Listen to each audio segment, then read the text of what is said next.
ప్రజలు తెలుగుదేశం పార్టీని మర్చిపోయారు.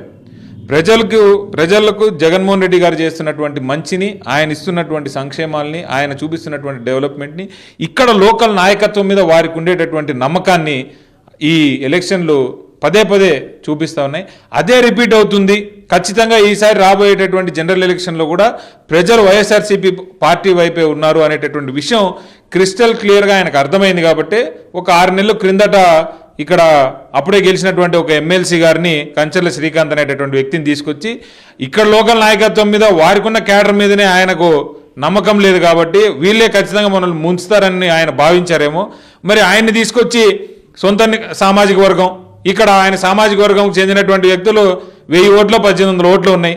అలాంటి వ్యక్తిని తీసుకొని వచ్చి మళ్ళీ ఇక్కడ ఒక ఇన్ఛార్జ్గా పెట్టి ఆయన ద్వారా ఇక్కడ ఉండేటటువంటి వారి క్యాడర్ నడిపించేటటువంటి ప్రయత్నం చేస్తూ ఉన్నారు. ఇదంతా ఏంటంటే చచ్చిపోయినటువంటి పాముని మళ్ళీ ఏదో ఒక రకంగా లేపాలి, పార్టీని అదేంటి జాకీ పెట్టైనా పైకి లేపి ఏదో ఒక రకంగా మళ్ళీ ఫైట్ చేయాలనేటటువంటి ధోరణిలో వాళ్ళు ప్రయత్నాలు చేస్తూ ఉన్నారు.